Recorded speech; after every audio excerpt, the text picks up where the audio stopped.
Guys, meron tayo ditong Voltes 5 Legacy, guys. Grabe, 1,074 pieces, guys. Napakadami. Yan oh. Ang dami nito, guys. Yan siya oh. Voltes 5 Legacy. Yun oh. Box pa lang, panalo na oh. Yan. Offset yung gilid niya, guys. Voltes 5 Legacy. Ang angas. Bubuuin natin to, guys. Pero di ko sure kung gaano katagal mo kung mabubuo ito eh. Yan na.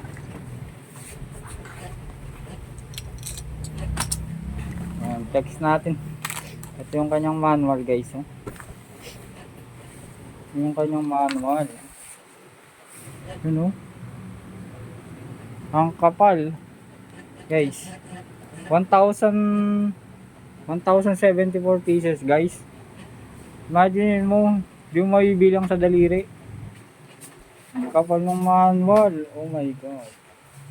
You know?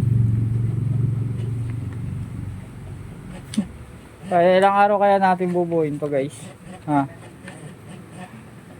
Yan o. Ito yung kanyang manual. Ayan o. Black figure. Tingnan natin yung loob. Kung ilang plastic. Ako po. Grabe, guys o. 1. Isang plastic. Ito pala yung number 2 na plastic. 3. Naku, mga kinakabahan ako, guys. Parang 1, 2, 3, 4, 5.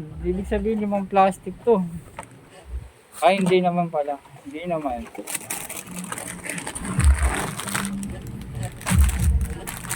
Yan, tatlong plastic, guys. Yan, wala nang laman yung loob. Tatlong plastic na Lego bricks. Grabe oh. Okay, guys, paano? Abangan nyo na lang sa mga susunod na video natin. Kasi matagalan to. Kumbaga, pinilex ko lang muna sa inyo, guys. Pinilex ko muna sa inyo to. Lapit nito, guys, pag nabuo. Kaso, maghihintay muna kayo. Kasi medyo busy. Hindi ko kayang buuin ng isang magdamag yan, guys. Grabe. Nahulog na si Voltes. Nahulog na si Voltes 5, guys. Kaya yan.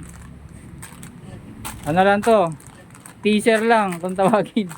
Teaser lang, guys. Abangan nyo sa page natin. Sa susunod, i-upload natin, buo na siya. Tapos flex, syempre. Guys, maraming salamat. Abang-abang lang. Happy collecting.